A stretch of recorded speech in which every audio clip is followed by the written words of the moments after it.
All right. Now, everybody, I have a very, very special guest that I want to introduce. She has been featured on hundreds of TV shows, documentaries, including Haunted History, a favorite of mine, Sci-Fi Channel, Ghost Adventures, BuzzFeed Unsolved. She's an author and historian. She was called the Poet Priestess of Spirits of New Orleans by Southern Woman magazine. She's a proud resident of the spiritual culture playground that I call New Orleans. She's owner and curator of New Orleans staple Bloody Mary's Haunted Museum. Please welcome the wonderful divination Voodoo Queen of New Orleans, Miss Bloody Mary. Thank you for joining me today. Greetings and thank you. It is honestly an honor to speak with you today. Last time I was in New Orleans, I tried really hard to stop by, but I guess the spirits weren't having it, so. Well, it's usually because of the other spirits that are so readily available in this town that blocks people. You know what I mean? Yes. Spirits of both kinds and Bourbon Street rules. And something that I wanted to start off with was you started studying and becoming familiar with the spirit world and the history and religion of voodoo as a child growing up. So how did you know that this was your calling? Well, persistent calls in the middle of the night from the spirits to me, more or less forcing me to go out and find out more as opposed to freezing me in fear when things go bump in the night. Instead, I decided to understand it, to, try to see how it was part of the world and, researched as much as I could. But the spirit started it, knocking on my door. There's lots of history of spirit activity in New Orleans. There's lots of history of voodoo in New Orleans. Both of those were part of the said spiritual landscape here. So it seemed like natural to look into those things. I'm a very strong believer in having past lives, and I look into my own past lives, readily in my dreams. Do you think that this had any connection to maybe a past life that you have had? There's a more known factor of something called past lives and a lesser known factor of something called bloodline memory, where when you've been in a place a long time or other family members have, you might have some form of shared recall. So I believe both. In my case, I know that I have had a past life here, but I've also had relatives here for 300 years. So I joked and said that I was related to half the ghost a lot, but I found out as time went on it really was, I think I connect more to what you're saying because I have these past fears of mine that really I've never had any relation to them to make me afraid of them in my life, but I've always had a fear of the ocean and sharks, and I've always had a great distaste for some reason, Englishmen, and I've never been done wrong by either. I grew up half my life in Florida respecting the ocean and, knowing water safety and respecting its life, and I've never been to England, so I don't have any real correlation to dislike or be afraid of either. Well, that I would find when you have recurring dreams about a particular area that it might definitely be a key to one of your past lives. However, not responding to an accent could be from past lives, present lives, things that happened to you as a child that you don't consciously remember, a person you don't like. There's lots of ways that could occur. But, the problem with witches was all over the world. I would not associate that with England only. That's kind of limited. So I think of course. A personal problem that you had either being an Englishman or not wanting to be by Englishmen. But, yeah, definitely pay attention to your dreams. Definitely pay attention to your likes and dislikes. that could be a cue for things. And a lot of people have died in past lives in the ocean and been afraid of that. You bring some of your traumas with you into the next life. That's why it's so important to get in touch with your past life so that you can rewrite those contracts that you made at the end of that life instead of bringing those fears into this life. And part of a psychic healing and soul retrieval would go back, in my opinion, to integrating past lives as well as present. And I bumped into a couple of past life ghosts, which is an interesting experience too. Oh, has that helped you heal in any way or brought forth any good energy Probably, recently because of that? Yeah, I mean, I wasn't necessarily broken in those parts or in those particular lights, so I wasn't. Maybe it may be a little bit stronger, which is the purpose of it, to pull that in.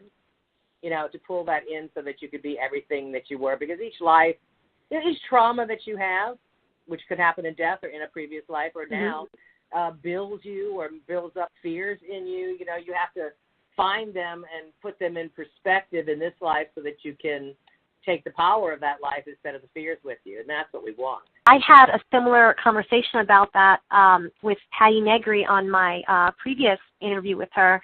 So that was something that I took very strongly, and I kind of practice that mentality every day as far as trying to transform in the best being I can be now. Right. It's something, I think it's important to keep that mindset every day if you're trying to not just protect yourself, but also improve yourself as a human being, as a spirit. People teach you how to guard, but they don't tell you how to open up and take the good. You can't walk around guarded in every which way if you want the right things to come to you. So there's a nice balance. Balance is very important, and that goes in the physical plane as well as the spiritual plane, to have your balance. And I think that was one of the things that we discussed talking about was working and playing, living and working, however you want to look at it, how to balance that into who you are. Exactly. Right? You could not be any closer. You hit the nail on the head for me perfectly. That was scary good. Most important thing, I would say, is for you to know what you want to do, what you want to teach. Not just know where your heart lies, because if your heart lies in something that you're supposed to be in, much of it will happen naturally. And you won't have to go out crazy on social media trying to make something of yourself because you're following your right path. If you don't know what you're after, if you don't have the goal or at least the framework in which you were supposed to do your teaching, it's going to be very difficult. It's like you are reading, I swear you're reading my internal thoughts and passions in the past year. It's scary good. I find a generational gap in that respect, that people are teaching the framework of which to promote yourself before they're helping you finding out what that thing is. Now, what things will change as you go on your plans that you make, if you want to call it a business plan. They'll definitely change, but where's your heart? If you have and you're doing what your heart wants to do, then in a way what you're doing as a business will balance in your social life. It'll help you grow in your spiritual life, and you'll be doing it all together, and you won't have to choose as much between physical and spiritual or between work and play. Don't try to force it too much either. I think that's a problem. That's also a problem with a lot of people's spiritual outlook. They so very much want to, let's say, see a ghost a la Hollywood horror movie style, and they miss all the little subtle frauds that they're getting from the spirit world. Stop trying to control it it's not going to control you, but let it flow through you. The more let's say, for example, you're somebody that can hear spirits well, but you don't care because all you really want is you want to see a ghost. So you're stomping your little feet and you're shaking your little hands, and I want to see a ghost, I want to see a ghost, I want to see a ghost. Well, therefore, there's this ghost in the corner going, turn around, lady. Hey, lady, turn around. You want to see me? Turn around. And you're not listening because you're stomping your feet. So you're distracted over your desires as opposed to the gifts that you already have. So when you find your gifts, wherever they may be, whether it's spiritual or physical, when you find your gifts, work with the ones you've got, and the others will fold in and instead of trying to force for the gold. You don't control it. Let it flow through you to find out. And never fear, you could be practical, but don't have any fears about the negative. I mean, my explanation to a lot of people is, you really want to see this band and you're going to go to this big concert. Mm-hmm. Before you buy the ticket, do you stop and say, well, how many dark people are going to be there? How many evil people are going to be there? However you want to look at it, dark, evil. How many thieves are going to be there? Are you trying to go to the concert? Or are you trying to worry about what negative influences might happen?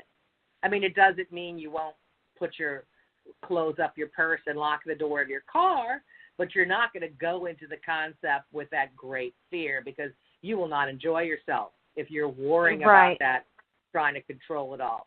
The same way as that is the same way with the spirit world and with everything else.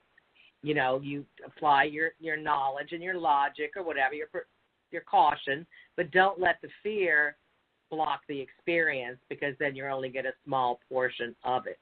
So I don't worry about, and that's so far you brought up the concept of protections. I don't worry about being overprotected. That's too protected. I don't worry about negative energy. I focus on what I do want instead of what I don't want. And that's the same thing in spirituality, in paranormal, in everything, in magic. If you want to worry about the symptoms and focus them just so the same thing will happen again, go ahead, but you're worrying and nitpicking instead of going to the big picture healing, if that makes sense. Oh, 100%. And it's something that I wanted to bring attention is that you being this overall wonderful, powerful female entrepreneur-like entity in business and spiritualism. I'm sorry? I didn't say anything. Oh, I'm getting some weird feedback on my end. You've been doing... That's some spirit voices. Check that out. See what they're saying. I'm going to have to. And you've been doing this craft since before I was born. So how is all this practice translated into your business in your museum? Business is just an extension of me. It's my work that I've done for years. It's bringing together, it's honoring the spirit. So, that kind of grew out of me. I didn't grow out of it, or maybe it was mutual. So I'm not sure. You wanted to know how it all grew out of, I guess, my heart's desire from a very young adolescent. Even before adolescent, I was supremely interested in the supernatural and doing kind of what I wanted to do as I entered high school. Though there were many other paths along the way before I came back, to do it like this. But everything other jobs, other places, all those other things I've done, all are stepping stones to who and what you are. So I have a Swamp Magic Festival coming up, and we have, ritual, and we have music, and we have psychic stuff, and we have tours, and we have all these things. Some of my restaurant and party business training, I guess, in the past, that comes to play, right? My tour guide, that comes to play. My historic research comes into it. My psychic energy, the spirits are always into everything. So we just kind of all work together. And it's like one big spiritual family. So the spiritual family is there, plus all of the knowledge from the little jobs that might seem insignificant. I worked as a bartender. I worked as a waitress before. Well, all those things come into play when you're planning a party, whether that party's paranormal or not. It's still part of it. So remember that everything that you do in life, don't get mad at it. Say, oh, God, I hate this because I want to be doing this. Because every person, every breakup, every facet of your life in jobs that seem temporary will all come together to give you knowledge that will help you in your true heart's desire when you find it. So everything you do, go do it with a positive attitude instead of being mad at it like, oh, I don't want to be this waitress because I want to be an actress. but your serving skills will help in the long run to whatever you finally do. That's just an example, but it's true in everything. Even relationships, oh, God, why did I waste my time with this person? Or how could I put up with that? Well, when you get to the next level, and the next level, you'll find these are all stepping stones. And whether they're people, places, jobs, things, spirits, they're all a part of you, good or bad, that will teach you something if you let it not control you.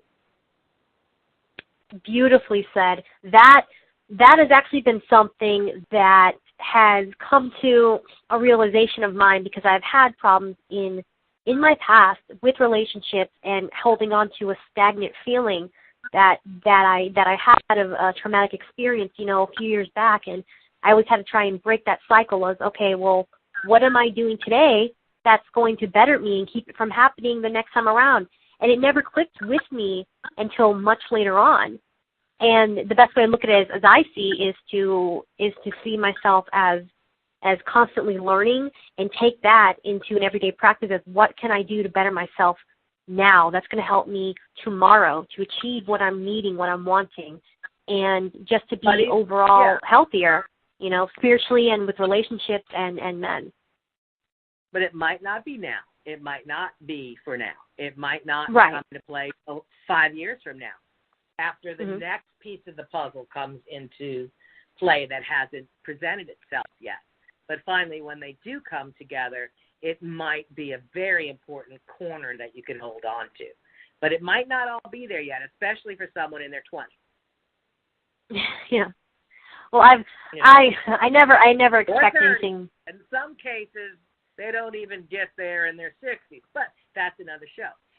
But hopefully people will pay attention and revel in, I can't tell you, you should be happy when you break up, because you'll learn something. Right. Nobody's happy when they break up. Nobody's happy when someone dies. But you will later in the future find out things like, oh, okay, now this will help me, and this person on the other side is strong with me, and, you'll find out later why certain things happen. Not all of them, but some of them will make sense, but especially in your work life, Finding a spot where I can feel comfortable and always use something as that stepping stone, as you mentioned earlier, and never trying to feel like I'm trapped here forever, because we are constantly evolving and changing if we let ourselves. And so that aspect is, to me, is to build a mindset and habits that are going to open up more doors to you, instead of remaining stagnant and upset and holding on to all of that. Yeah, no, definitely don't let it hold you down. Don't let it control you. Don't play God too much, a little bit, but not too much. Don't let a relationship or a person that you broke up with, or a job that screwed you over, or however you feel, don't let it turn you into something you're not. Don't let it control you. Don't let it become your God or your devil. Human nature can be pretty nasty. People. Yes. I say a lot of people will look at things as saviors or scapegoats or saviors. So don't look at something to put all your blame in, and don't look at someone to whisk you away and be a savior, whether that's a job or a person. Find your own responsibility in the aspect of your own reason for it, and don't just think, oh, now I've got this, everything will be okay. Now I've got that. You don't do scapegoats and saviors as an outlook on life, and a lot of people do, and it's a problem. Do something that you're scared of every day until it becomes the norm for you. You will have no reason not to do it once you lose that fear of it, and then you realize how truly small that fear really was. And yeah, I mean, I don't have too many things that I'm afraid of. I remember of a couple of stupid things that I was afraid of when I was a kid, and they really are dumb things.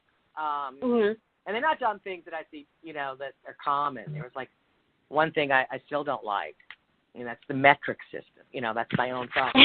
I was afraid of the metric system, and I was afraid of opening wine bottles as a waitress. I'm not afraid of that anymore, but I still haven't learned the metric system. But those are my only fears.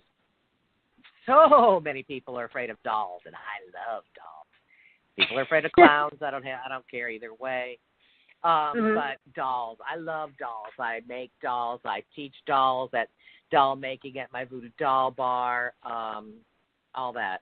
Now, somebody who's a child of somebody like yourself who is gifted and in this realm and build a business around it and sharing their teachings, what would you think would be the hardest to accept when you have a parent or a relative or somebody you look up to that does this sort of business and does this sort of religion?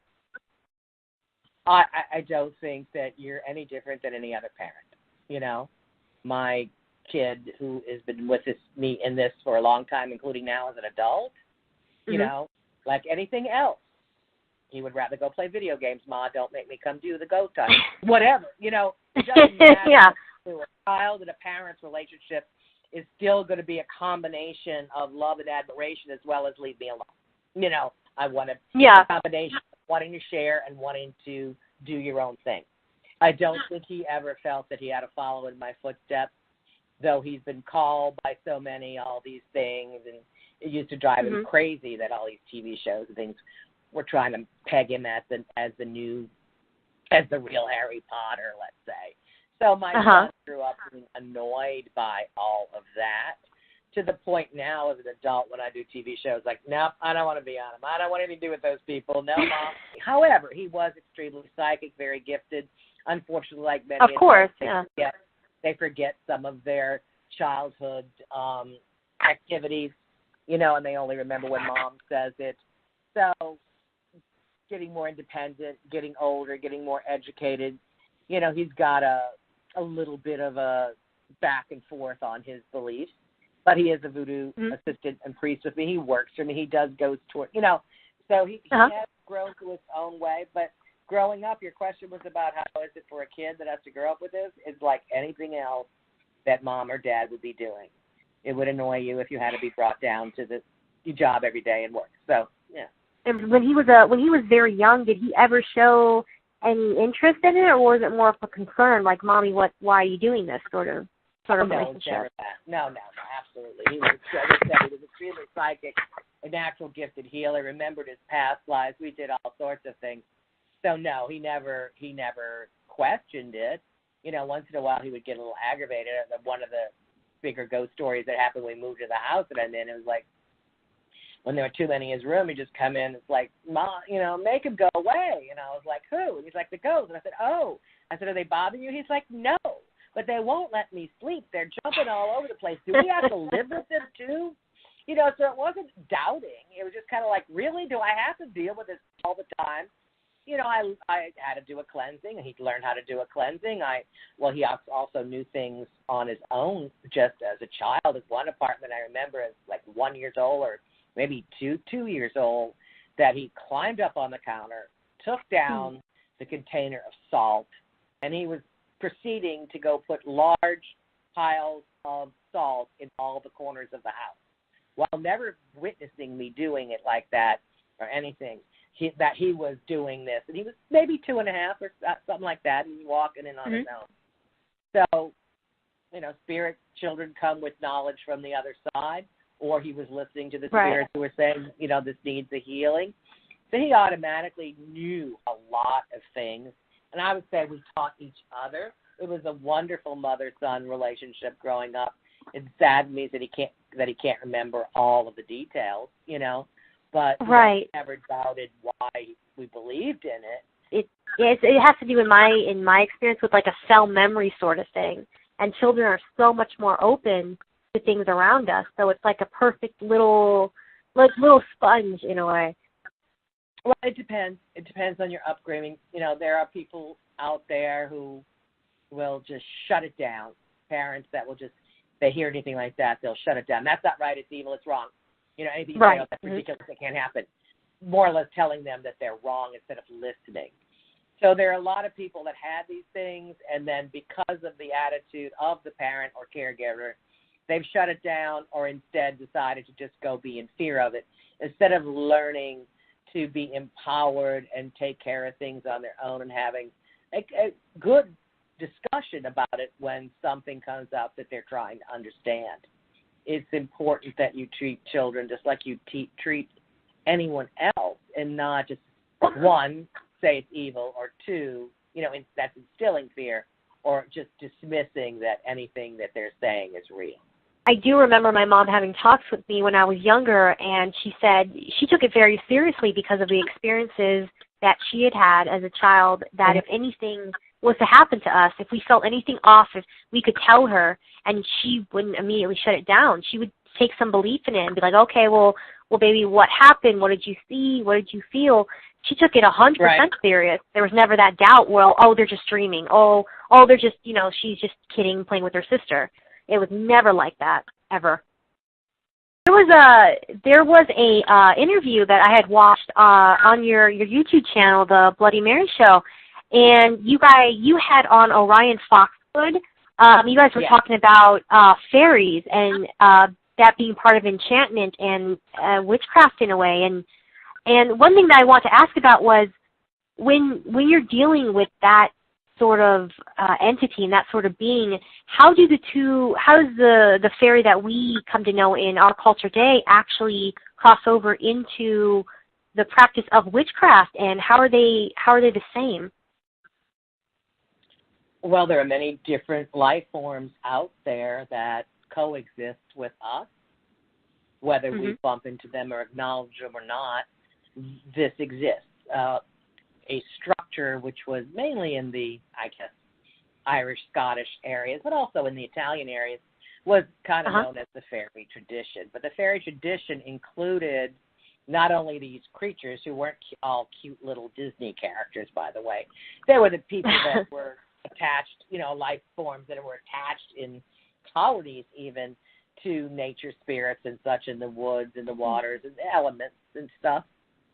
So you have that, but a lot of them in the fairy realm, if you're much better with Orion with this than me, include the ancestors, and that's where my strength is. So it was an entire system which had ancestors as well.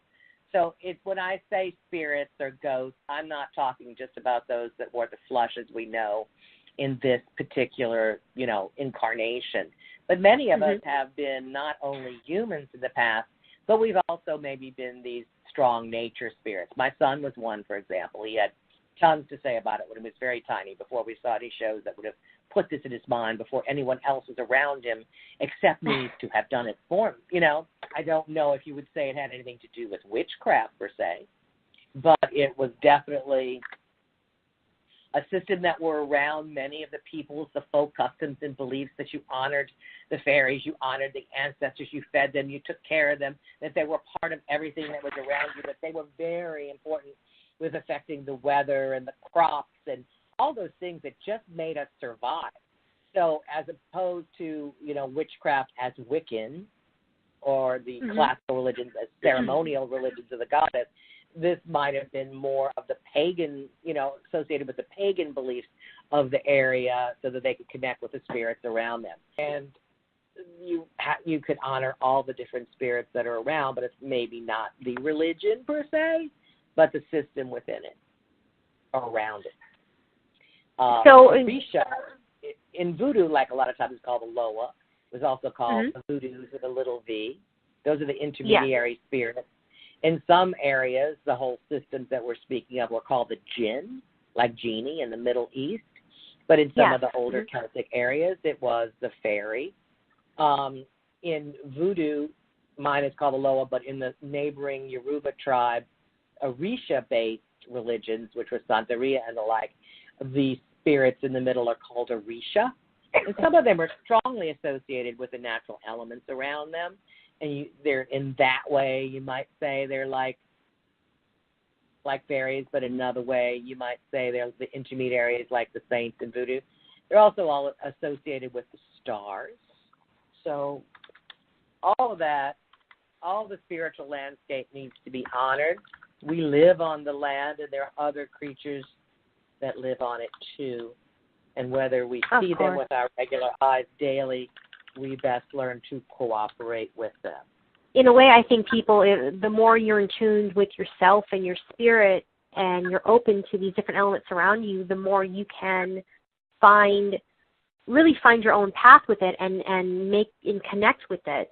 How does the mediumship and the rights of the spirits coexist when you're trying to find these teachings? How do you not overstep your boundaries by using those gifts?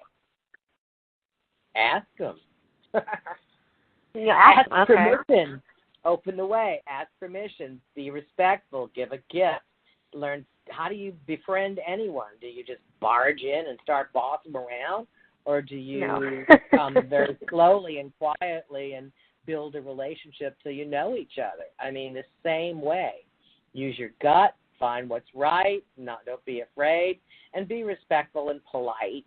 I am very against the entire provoking aspect that many paranormal people have been modeling out there in some of the TV shows, going in, bossing around, trying to get a quick reaction, but not really caring about what, destruction you left in your path when you leave.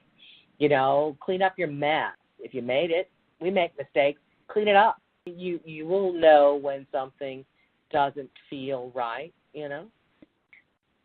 Oh, of course. I always found that part of it when people are doing investigations like that, and I would always see them come to a place, especially if they're connecting with like a child spirit or spirits, and they would come to a place just to get a recording or a reaction from them and then leave. And for some reason, it hurt me. Like I would physically feel pain because I thought, well, it's just like you said, if you're going to go in, at least clean up your mess when a spirit is trying to reach out to you and you're asking it and it's giving it to you, and then the best you do is get a reaction from it and then run away. It's like, how is that resonating with that spirit? How is that spirit going to feel after you just get up and you leave?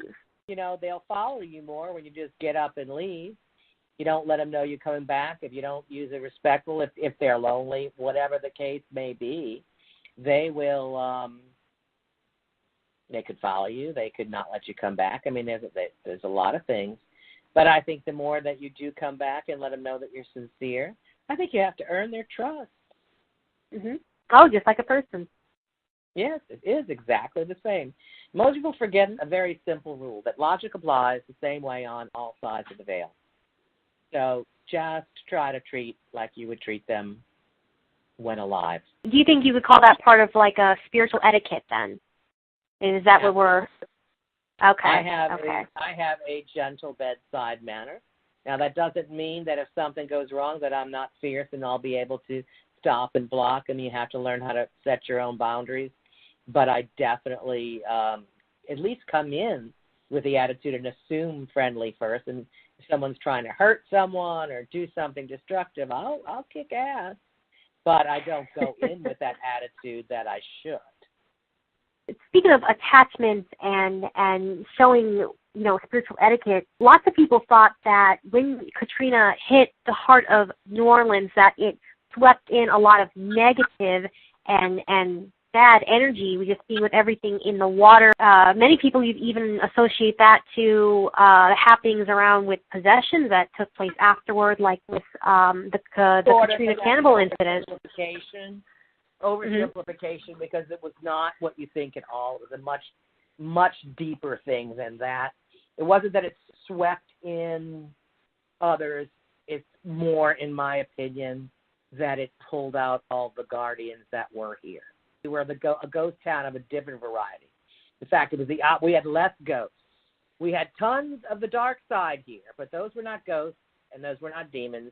And that's beyond the scope of a couple of little quickie discussion on it. But there was a very hungry, primordial force that was here that was attaching itself to many people, that all I did was banishings and exorcism for 3 years because of it. So I'm very familiar with what was going on in this area, and combating it was my full-time job for many years.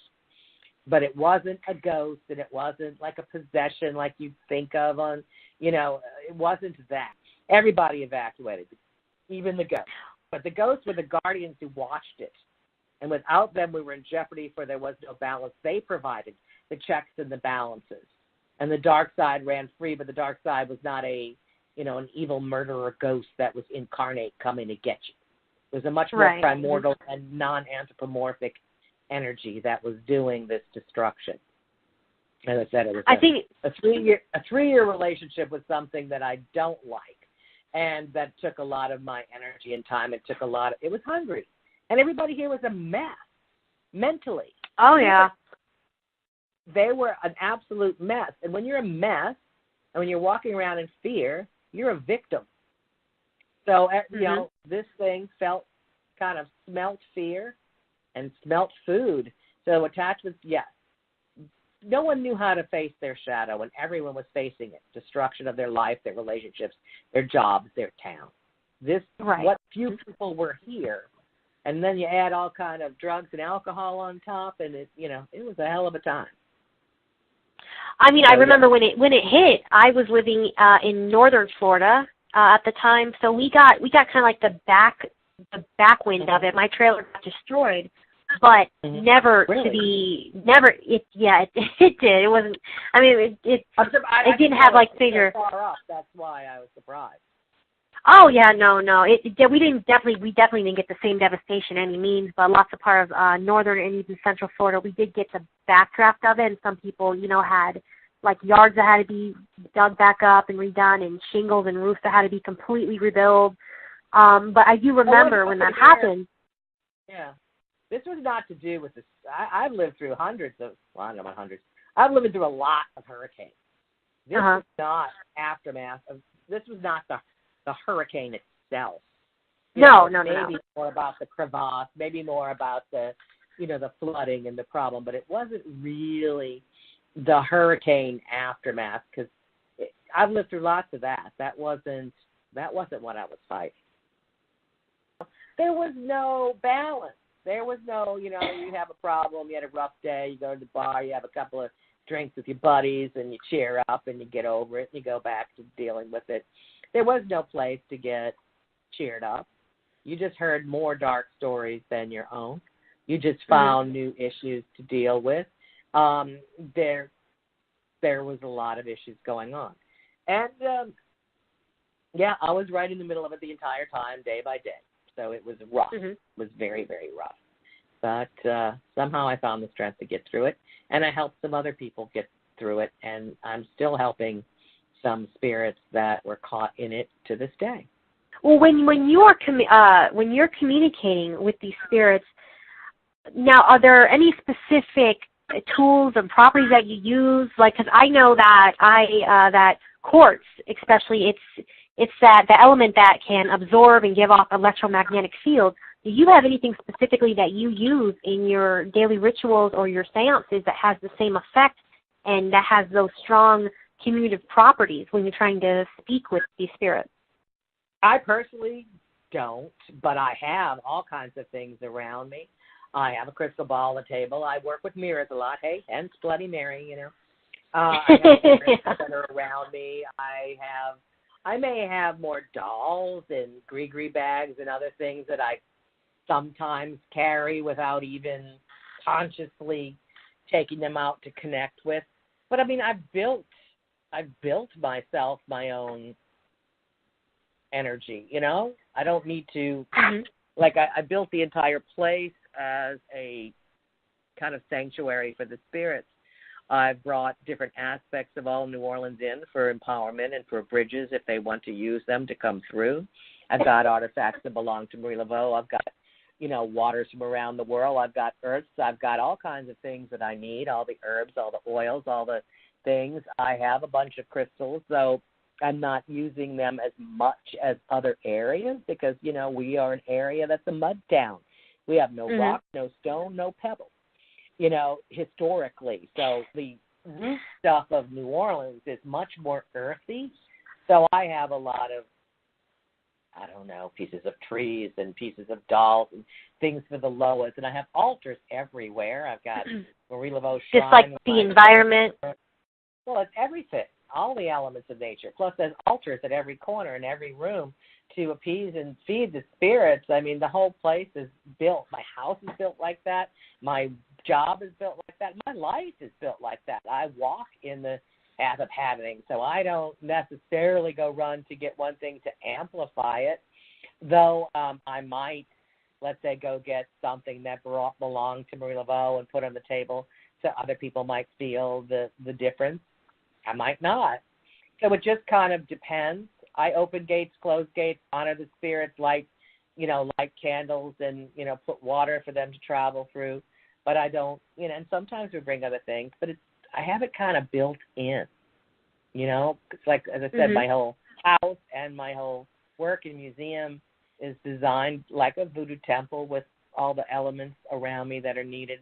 And I have things that the spirits used to use in seances 100 years ago that are there. I have things from places all over New Orleans. So if there's any particular ones that want to come through, they can use it as an anchor as they pull their way in. I designed it for them to come and go if they choose. No one is bound there or forced there. I also have radios, but the altars and the feedings are very important. And so is the liquor. Spirits love spirits. Oh, yeah. Spirits, they do. Spirits love spirits. And honestly, there's nothing better to me than having a spirit with the spirit, There was one entity I wanted to ask you about, Papa Legba, if I'm pronouncing that correctly, which is like a Haitian ferryman. That's a debate. You're saying it correctly, so I think that's a debate. Well, I'm trying here. No, you're doing it right, but the debate is there one way to say it? And the answer is no. So there are people that didn't be brought up with it. Say, it's got to be Papa Legba. But yet we say Papa Laba here. In other areas, they say, they say it different ways. So right. In New Orleans, it was Laba. And actually in parts of Africa, it's Laba. In Haitian, they like to say Legba. But again, potato. TV and Hollywood, which gives people most of their information, would like to conflate and confuse them with Baron Samedi. Prime example of that is American Horror Story, who had Legba, Papa Laba, or Legba being dressed up like Baron Samedi with a top hat and tails coat. Yes. Being dark and this and that when they're two different entities. So Papa Laba is the guardian of the crossroads. He's a divine messenger, remover of obstacles. His trickster element really isn't there as it is in Ilegba or Ilegwa of other areas. Trickster aspects is in the Midnight Sun, which would be Baron Samedi, part of the Gede family. You open the gates by asking him to open the way for you. You give him an offering, you sing or pray the way, and you could give coins, you could give rum, you could give water, you could give a lot of things for that, and you open the gates. You could have a symbol for him, which could be a saint's picture of St. Peter, or it could be something else. You could make a veve, which is a symbol signature, like a sigil of him, which is a geometric design, which is also him and reflective on the earth that you make out of cornmeal or chalk or a variety of things, and put the offerings on that. So, whatever I do, I open with Papa Laba and I close with Papa Laba. Well, I'm a voodoo priestess, so that would be my way. So I go, he's a crossroads guardian, the guardian of the door and the way. So at a threshold, at a veve, wherever you are, you want to open the way, yes. That's one, use water, use rum, use coins. 3 pennies is good, or some kind of copper, and ask for his help. Well, it came into my mind because whenever I've had watched rituals or seances done in that form, especially with yours, I've always heard that name being called, Papa Veve and then the veils, and so I was just trying to get clarification as far as Papa Laba, Papa Legba, yes. Sometimes I make a Veve, sometimes I just make a simple X, sometimes I just knock 3 times. There's many ways to do it, so I could do it very quietly and quickly and in my head. I could do it more grandiose in a ritual. There's a lot of ways, but, it's very second nature to me now. So sometimes I just do things and people will go, why'd you do that? I was like, what? Oh, yeah.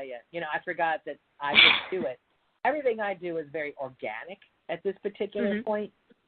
Yeah. So if you ask me, I'll tell you, and then I have to stop and think. If you want instructions on step by step, I'll have to start out and go through how you might want this. One thing that I've come to do is when there's a belief, that if you are leaving a cemetery, you must walk backwards to keep the spirits from following you or to confuse them. Do you use this practice because I know you do tours as well, so do you also do this practice? I think I'm probably one of the first ones that start teaching that, yes.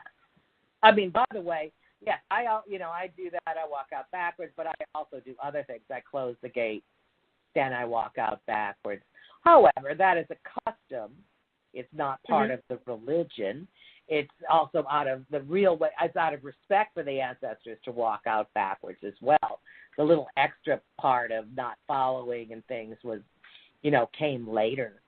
That was to confuse them. Anything you did backwards or upside down would confuse. So that's a common thing. But it may or may not work. I mean, but you don't have to. And they can still follow you if they got something to say. I've been followed for years, and even now, it's rarer now, but when I first started, I didn't always open and close gates. I might have always walked out backwards, and I still had a house full. None of them were hurting me. None of them were out to harm me, right? And I actually needed to converse with them, so I'm glad they followed me. However, it's not so cut. It's not a guarantee, but it is out of respect, and that part, some way to open and close the gates is respect. Figure out your own way that works best. Yeah. Well, I just remember when I was there in November of last year, and I did get the privileges of going on a tour. We went to I think 3 or 4 major cemeteries, and then we went to the Central Park where they have that 24-hour cafe open. For 15 years, I went out there, and we were the only ones at night who could converse with the spirits. When they opened the 24-hour restaurant, and it got loud and crazy, and it wasn't as easy to communicate. So I'm not upset that the 24-hour restaurant and all those touristy bus people can't go there anymore. I'm much happier that it's back a little ways, because there's just some real foolish kind of aspects going on, just loud. And I missed the way the spirits were there when it was quiet, and it's back there again. So I am. 100%. I agree with you on that. I just more taking it as a spot as I just love the gator hot dog I got there. I was able to take it with me and take my own private walk in the park at nighttime, and like you said, open up and hear the quietness. But nevertheless, I will survive. I'll give my gator dog elsewhere. But I do remember taking gator hot dog. I didn't know what you were talking about. We call him the spirit of the gator, but I never call him a gator dog. So, maybe that's a Florida thing. I don't know. We call it a gator dog, but either way, you guys have some fantastic food. We have gator sausage that exists here, but I never ate them there. But before they opened that, it was it's closed at night. So when we were in there, we were the only people in there, and it's gotten back that way a little bit. So I'm kind of happy about it. But we go to much less. We went to much less traveled places than that area right by the 24-hour restaurant, and I still go to that area. It's a 1,500-acre park. It is huge. I've been going there my entire life. And there's special haunted trees, special sacred trees, and areas of ritual, and lots of areas of forested spirits from the forest and nature spirits, as well as ghosts of humans, animals, and those that are in between. But my whole life I've been there. Learned to climb trees there. It's the largest oak grove in the world as well. I do a lot of weddings in City Park. I did an incredible amount of healing there in City Park, and it was in there at a particular spot, which I finally drove that darkness down. The last step was with the assistance of some ancient spots in that area that did the final clearing after Katrina, 3 years after Katrina. But I was there, the whole time doing things. But finally, it was that ancient rawness of the swamp magic that is here that allowed me to kind of transform and get rid of that primordial problem. With everything that you offer, seances and ghost tours and private sessions with people, everything that you offer, if somebody's going to come to your museum or come to you for whether it's a class or whatever it may be, what would you tell them to prepare themselves for? Well, what would you give advice on them if they've never done anything like this before? I guess it depends on what they're into. I have a lot of love for the cemeteries here. They were my playgrounds as a child, you could say, because I've been in them my entire life, and I have family and all. So our cemeteries are really beautiful. The park is really beautiful. Definitely have to see Brew Laveau and come to St. Louis 1 with me. I mean, that's one. That's the oldest cemetery. I've got that in 2 versions. Maybe come to one of our classes or just come, at least come to the museum. That's the least expensive thing, right? Then after that, the museum, the one cemetery walking tour, that's great. But if you have the time and want to go in the evening and connect with more of the mystical aspect, I don't know if you took this tour or not of mine, but mine goes to the park. It goes to my personal house. It goes and does a ghost hunt side where we do a little voodoo. We go into the haunted forest. We go into the, haunted cemetery. We do a lot, and it's like a 3.5-hour small group tour. Everything here has gotten so commercial that I'm trying to focus more on unique, off-the-beaten path things that are small groups. So you've pretty much paved the way for it to become as I did, and I'm sometimes I'm sorry. I'm like, they're copying me, but they're doing it half-ass. Oh no. But a lot of people these days, they just want something inexpensive and quick and sound bites, and they can't go beyond, something quick. If you have time and want to pay attention, there's a lot you could learn from New Orleans, in New Orleans, at these sacred sites, graveyards, and I also have a Swamp Magic Festival. We have 13 free events with that, as well as 13 pay events. So that time you could get a lot of glimpses in for free, and we have specialty classes and rituals that you can join. So if you happen to be here that weekend, the solstice weekend, Midsummers, I would suggest, coming at a time like that and checking what special events I might have during the time that you're here, because I always try to do something that gives something for free. Every time I've tried to either, in the past, try to get in touch with you or go see you at the museum, you are always doing something. You are you're a very busy woman. I've been reservation only for a long time. And then people, they don't care about that. They come in and then the same day they want you to be there, and it doesn't work like that. Reservation only means you got to do it ahead, and nobody wants to plan anymore. Everybody wants to just, come at the last minute and think you're going to be there and not be booked. I'm trying to be more flexible now since I was reservation only for years. But now people just wait till the very, very last minute.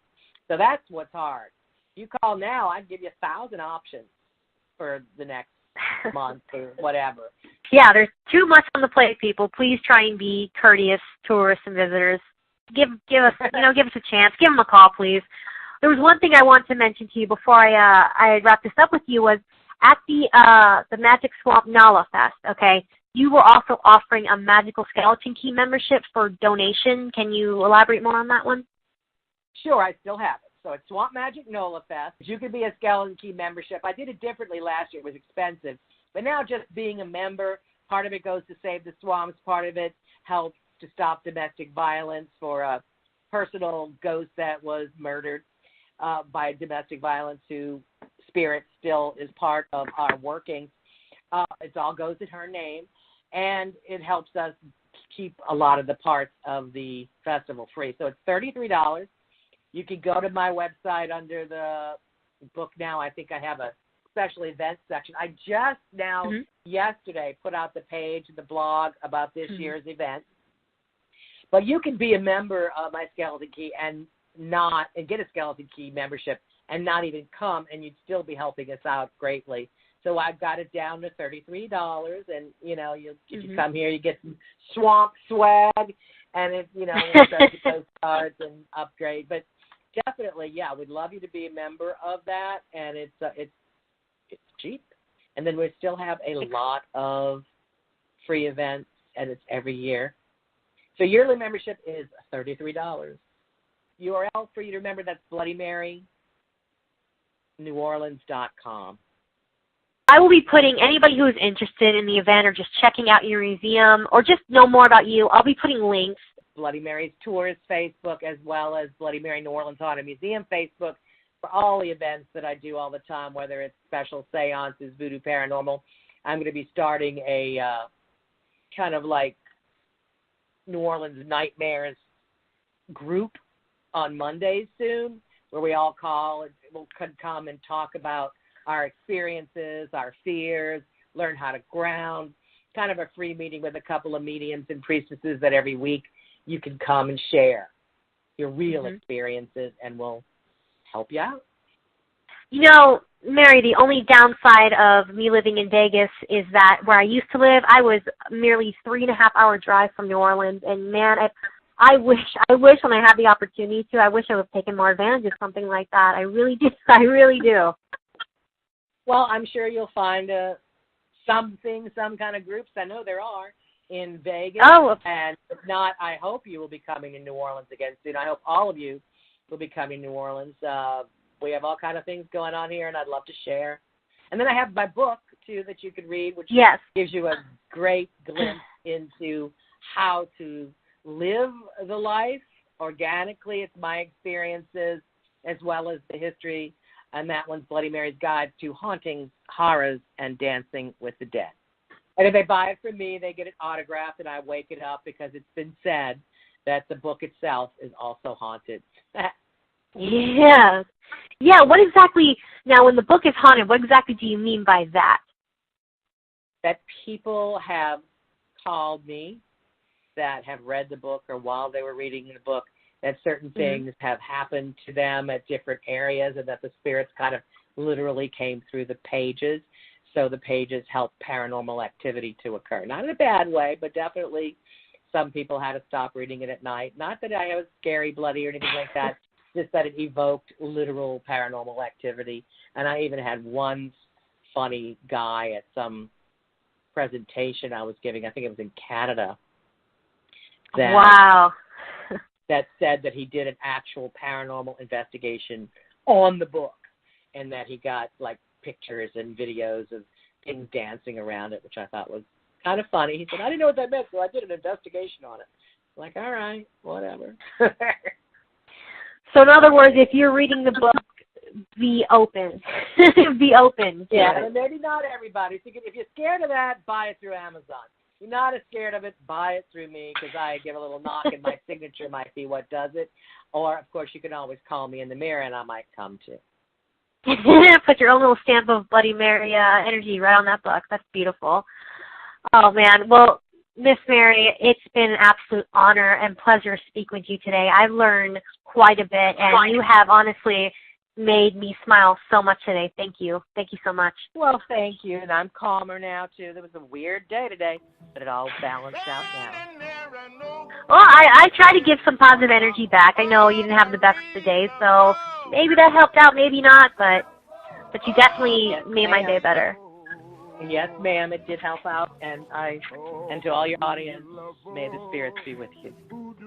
Remember, join in on Facebook, and we'll keep in touch there, or Instagram. Absolutely. And until then, close the gates, Papa LaBoss, and we'll see you next time. A big black cattle and a catfish fin made a man get religion and give up his sin. Oh, Marie Laveau! Oh, Marie Laveau! Oh, Marie Laveau! Oh, Marie Laveau, the Voodoo Queen, she got rich on voodoo in New